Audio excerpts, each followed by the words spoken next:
is the second most popular royal act, if you like. He's the member of the royal family that most people would say, I'd like to have a drink with him. A young royal who has stood out from the rest of the family. Harry is very accessible. He's very cheeky, he's very funny, he plays around with the press, and he's very naughty, and I think Britain adores him. But behind the smiles, Prince Harry has had to face unique difficulties. From his parents' very public marriage breakdown. Harry was very often devastated by what was so public. To losing his mother. He said that no child should ever be made to do what he did.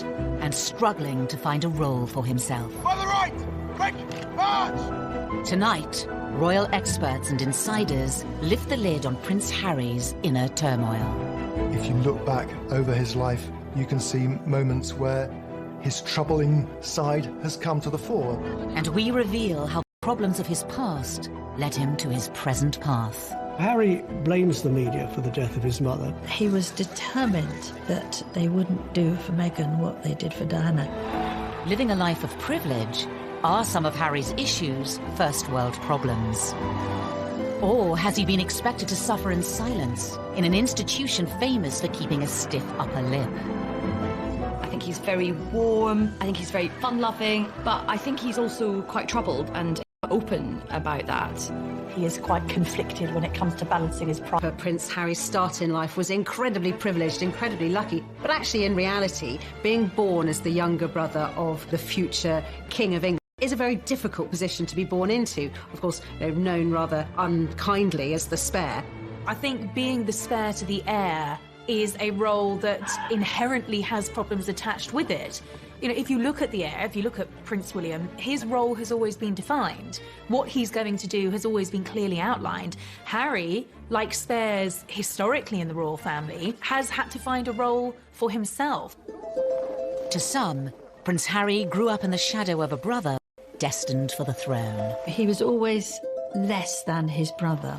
The late Queen Mother used to invite Prince William over for tea and talk to him about his future, and not invite Prince Harry.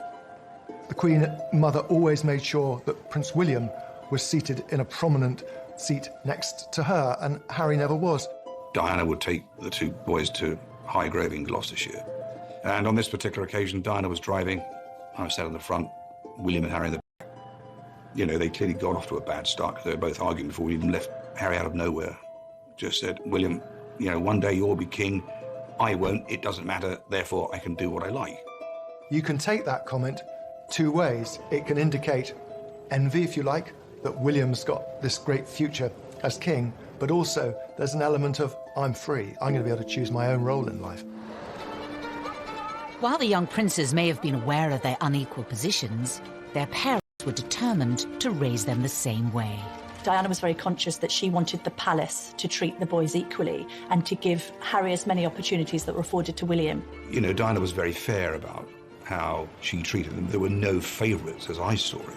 Prince Charles shared Diana's concerns about making sure the boys shared things in their early years, but certainly other more senior members of the family will privately would say, well, this is nonsense. I mean, William is the future. All our efforts must go into educating William. It was William who the Queen would invite for lessons in kingship, if you like, when he was at Eton and she was at Windsor Castle.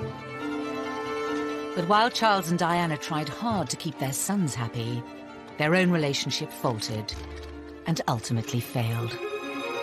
It is announced from Buckingham Palace that with many problems that many people in the West have all the time in growing up in a broken home, but his broken home was exposed on a most extraordinary scale. The entire planet tuned in to learn every detail about the Charles and Diana separation and divorce, and inevitably the focus on Harry and William followed. Harry was very often devastated by what was so public. He couldn't understand why his mother would wish to be so public with so much of her life. Harry was always the baby of the family, and whether it was at school or whether at home, every effort was made to shield him from the newspaper headlines and protect him from his parents, who really, by that stage, were in a pretty bad way. The War of the Waleses saw Charles and Diana's separation and divorce play out on the front pages and to TV audiences of millions. for the children to hear both parents to come on television at separate times, to admit to having affairs and to admit to how unhappy they both were when these kids were at boarding school. Can you imagine how cringe-making it must have been for them? Highly embarrassing. And I don't think that makes them secure. In later years, Harry would admit his parents' divorce left him part of this family and this role and this job. Every single time I see a camera, every single time I hear a click, every single time I see a flash, it takes me straight back. So in that respect, it's the worst reminder of her life as opposed to the best. For 2 decades, Harry said very little about losing his mother. But in recent years, he has lifted the lid on the emotional turmoil he's been experiencing. He said that no child should ever have been made to do what he did. The experience of that, the trauma of losing his mother, has culminated in years of personal crises for the prince, something that he's struggled with in adulthood. And I think having spoken so openly and courageously about the impact that losing his mother had on him, we now do have some understanding on just how much that has shaped him. Harry revealed he had been seeing a mental health professional to help him with his grief. It was a surprise when Harry came out and said he'd had these mental welfare problems, the fact that he'd sought help, treatment. We learned that it was William who had not forced him, but said, you've really got to get some help here. We also learned that he'd taken up boxing to try and control his aggression, and the aggression was a consequence of his mourning, and he was still dealing with his grief over his mother's death. But it would take nearly 2 decades for Harry to seek help. In the years after Diana's death, the young prince would deal with his troubles in a very different way. The sadness and the grief would make him behave in a very inappropriate way. He had problems with excessive drinking and also problems with drugs.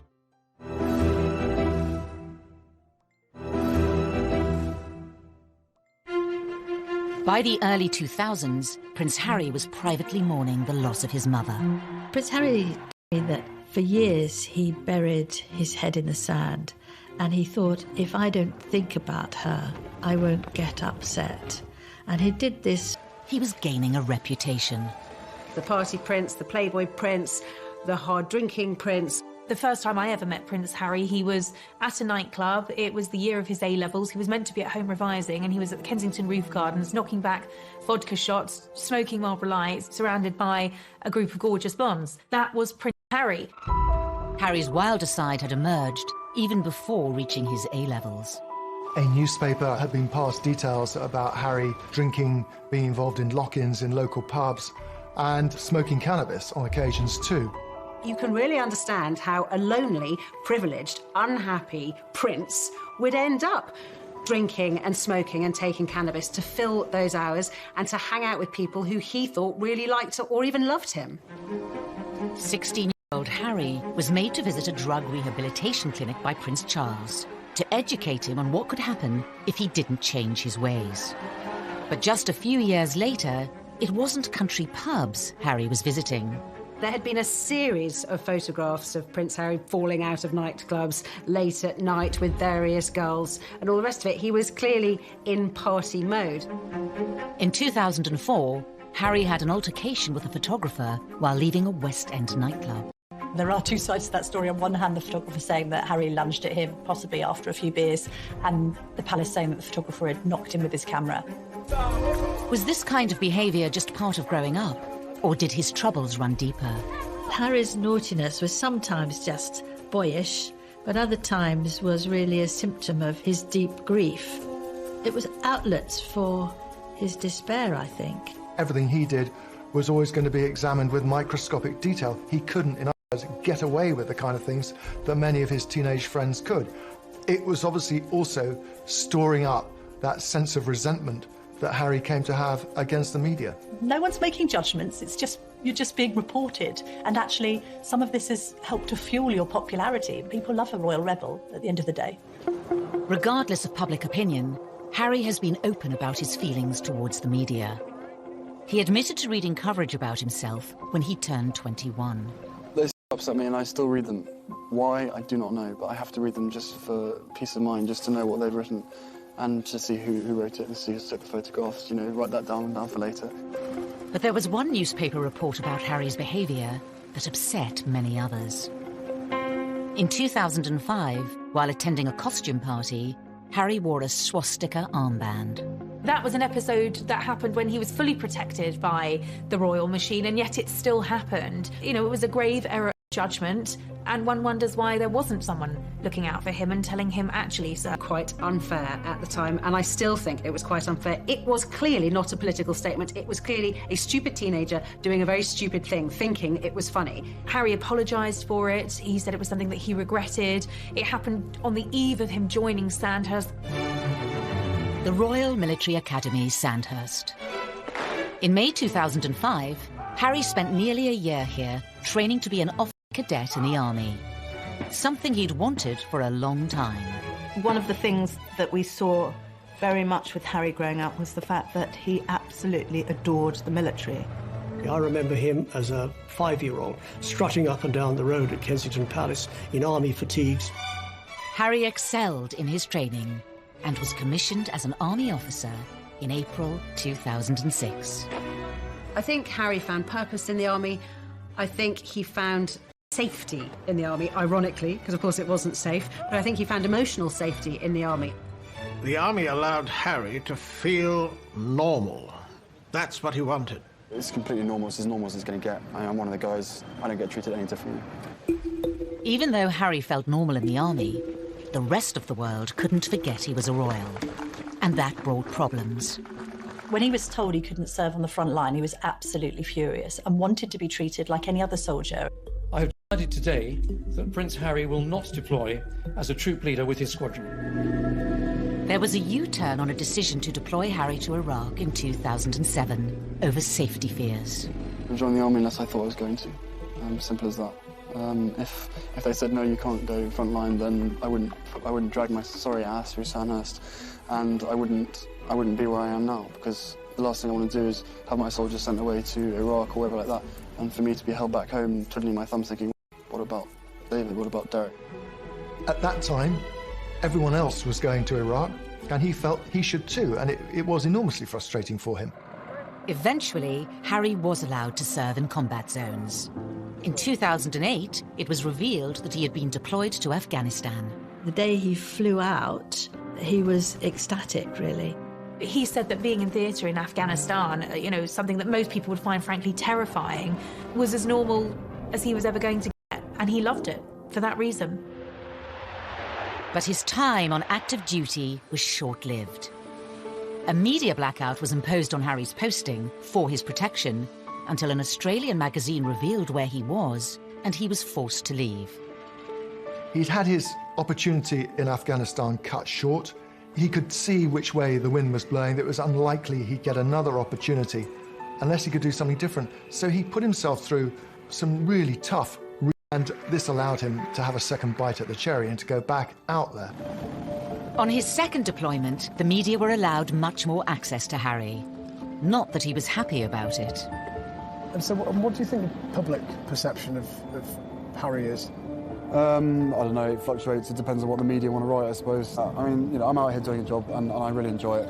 I never wanted you guys to be out here, but there was an agreement made to invite you out on the deal that the media didn't speculate before my deployment. That's the only reason you guys are out here. Harry may not have wanted the cameras there, but it did give the world a chance to see him in his element. If you speak to anybody in the military, they will always say he was absolutely fantastic. Being dragged away from my guys, I think it was all done. It wasn't done in the wrong way, but it was just.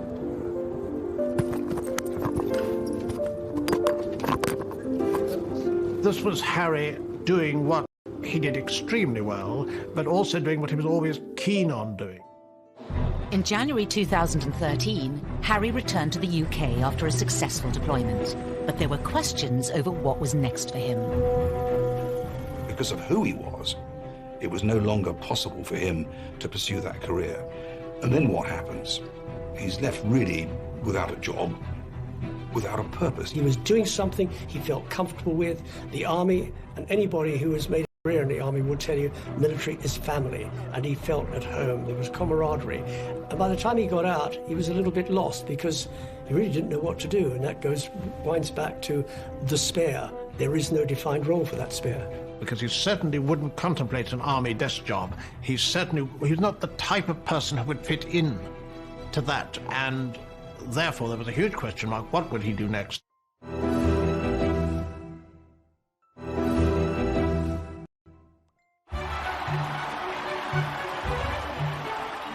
In April 2011, the world watched as the future king of the United Kingdom married his queen. Best man Prince Harry was by his brother's side as William officially settled down. Roger, if you can call 20 seconds and I request flares and as low as possible. But in between his army tours, was Harry ready for the same thing? They're still talking. Or did he still have some growing up to do? The Americans arrived, all is well in the Empire. It didn't seem then that he was yet quite ready to settle down. Oh, there it is. Yes, Harry was a prince, but he was also a lad who wanted to go out and have some fun. 2012. This hotel, however, it is most unwise to play strip pool. According to the advertisement, what goes on here stays here. In Harry's case, it certainly didn't. Once again, Harry was front-page news for all the wrong reasons. For some, it was Harry the lovable rogue. The tabloids ran the images of him basically stark naked, covering his crown jewels, I think. There was no wrongdoing there. It was a bit of harmless fun. And what's been interesting about Harry is actually quite a few of these episodes have endeared him to the public even more. But Harry was still struggling to reconcile the role he had been given at birth and the man he was becoming. Probably let myself down, let my family down, let other people down, but at the end of the day, you know, I was in a private area and there should be a certain amount of privacy that one should expect. But, you know, it was probably a classic example of me probably being too much army and not enough prince, is a simple case of that. After Harry's second tour of Afghanistan, he found a way to combine being a prince with his passion for the military. Your stories move, inspire and humble us. You prove that anything is possible if you have the will. Welcome to the Games. Welcome to Invictus. He founded Invictus Games, helping disabled and wounded men and women from the services. Invictus was also a way for Harry to address his own troubles, as Angela Levin discovered when she interviewed Prince. I said, well, my first question, Your Highness, is that I've seen you on so many occasions with people who are damaged, with young teenagers, ex-servicemen and women, and you are completely brilliant with them. You know what to say and the way to say it. And I wondered whether you were using these occasions to also help yourself with your own mental health issues. Absolute silence. And I thought, help, I'm going to be thrown out. That ages. And then he said, that's a really big question. Silence. And he said, you're right, of course. He felt that he was helping others who were probably suffering the same as he was, because those in the Invictus Games, they're also suffering. This was Harry's way, undoubtedly, of continuing links with the military, which he wouldn't do from a desk job, but wanted to do in the wider world, following his mother's footsteps as well for charitable activities. Harry had created an outlet that gave him a purpose and allowed him to help others. But what about his private life? His relationship with his brother was always close. Every year we get closer, and we've even resorted to hugging each other now, after not seeing each other for long periods of time. But he talked about anything, and we understand each other, and we give each other support, and everything's fine. They were two peas in a pod. They looked out for each other. We're brothers, not lovers. There's a difference. For some, Harry gaining a sister-in-law highlighted the need for him to move on and find his own partner.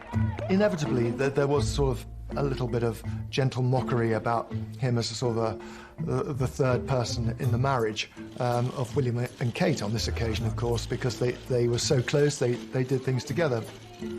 There's just an awkwardness to that scenario, a couple trying to carve their own path as newlyweds.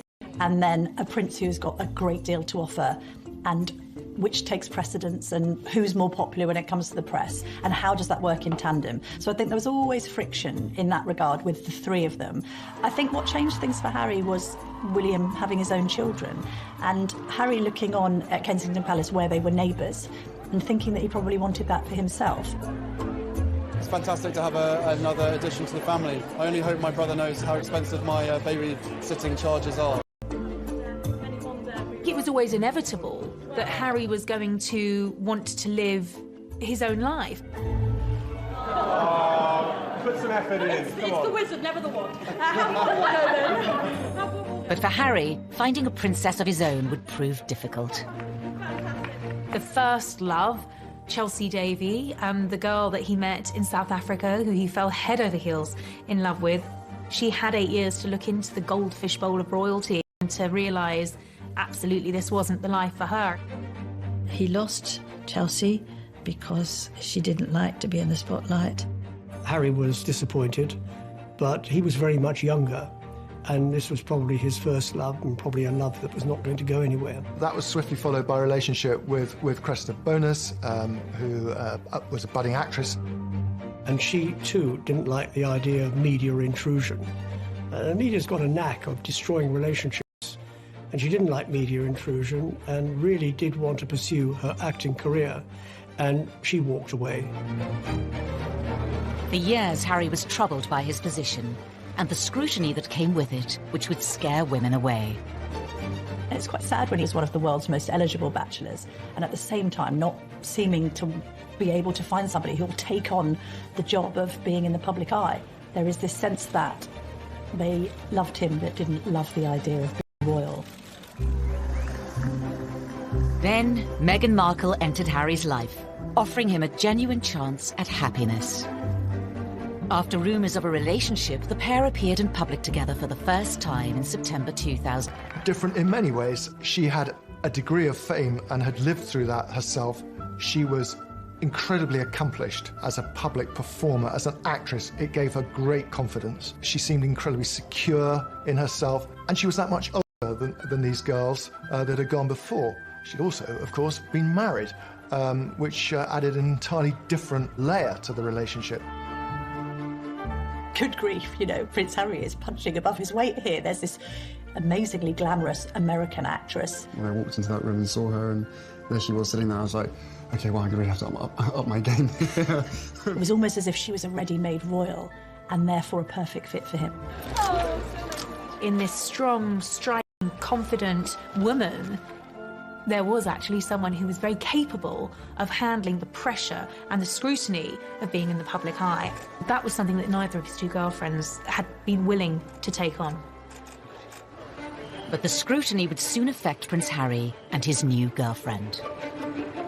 He issued an unprecedented statement saying, Meghan Markle has been subject to a wave of abuse and harassment. I did not have any understanding of just what it would be like. I don't think either of us did that. We both said that, even though we knew that it would be. Yeah, I tried to warn you as much as possible, but I think both of us were totally surprised by the reaction after the first 5-6 months when we had to ourselves. You could see that the old thorny issue of Harry's relationship with the press was raising its head again.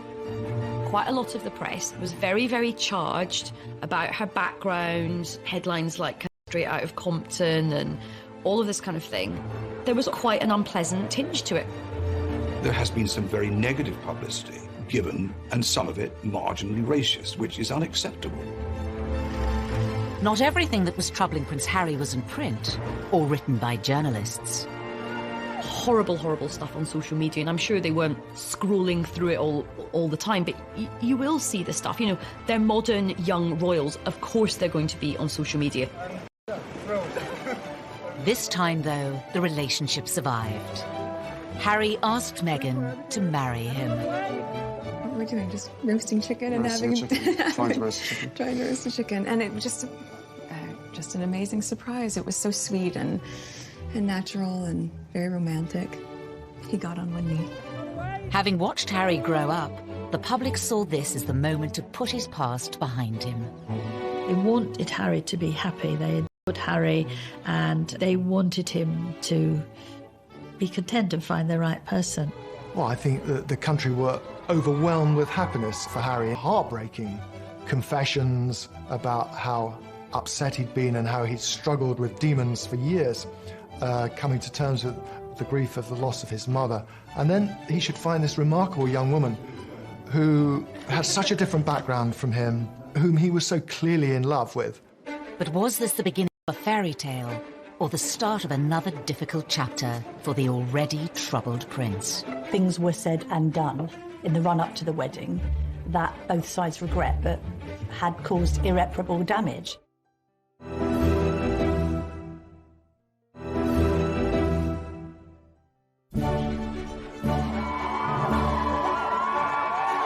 On the 19th of May 2018, all eyes were on St George's Chapel in Windsor. The wedding day was wonderful. Meghan looked beautiful in her dress. Harry couldn't have looked happier. The ceremony itself was so vibrant, it was so new, it was so different, it was so unique to the two of them. And I think it was the start of something very, very happy and very, very special. Nobody can deny that the wedding day itself was sparkling. It was magic. It was like Disneyland. But not long after, Harry was once again facing familiar troubles with the press. The wheels started to come off amid suggestions that the couple had been a bit difficult over the planning of the wedding, and that demands were being made that perhaps weren't quite in proportion with their place in the royal pecking order. He said before the wedding, what Meghan wants, Meghan gets. And I think he defers to her a great deal. She's a very confident, articulate woman who's done very well for herself. But I think she has no idea of the sense of duty, which is understandable because she's never been a member of the royal family. But she won't be confined by protocol. The level of perceived criticism against Meghan is something many say has had a profound effect on Harry. He saw echoes of what had happened with his own mother and thought, I'm going to speak out about it. And I know a lot of the press were very, very angry about this. Lots of people were saying, how dare he have the temerity to break this code, that you would never, ever complain. But unlike other members of his family, Harry has not always observed the royal code of silence. After the birth of his and Meghan's son Archie, he became even more defiant. I will always protect my family, and now I have a family to protect.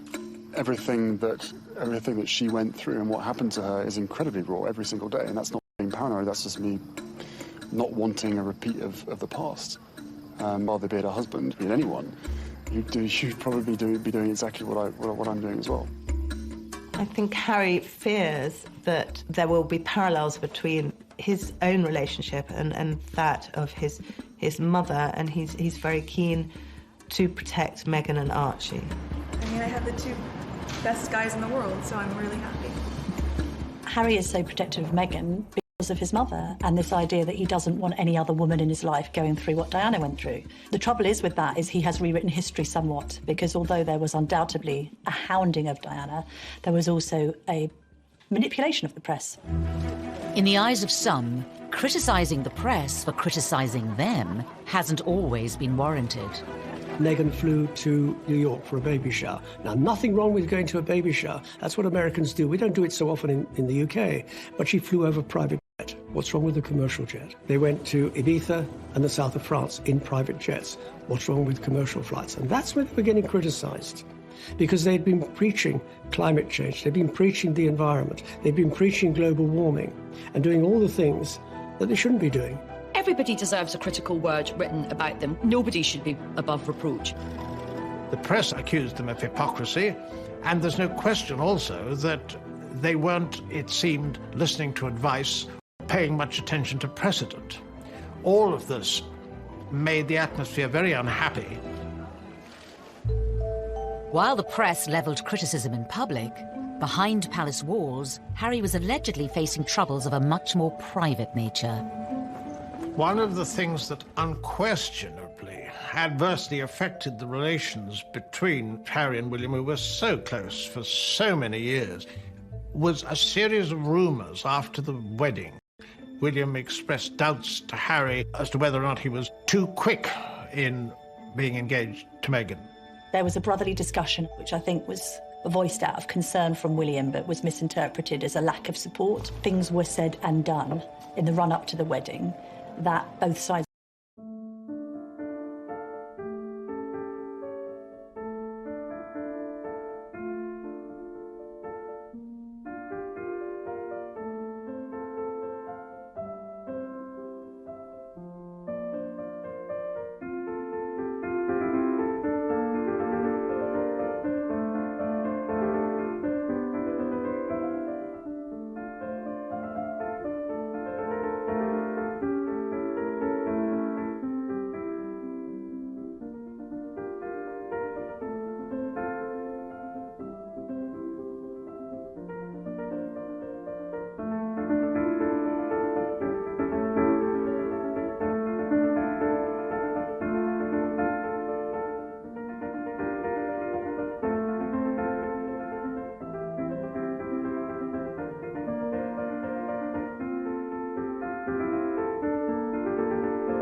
About how she treated them. There were no favourites as I saw it.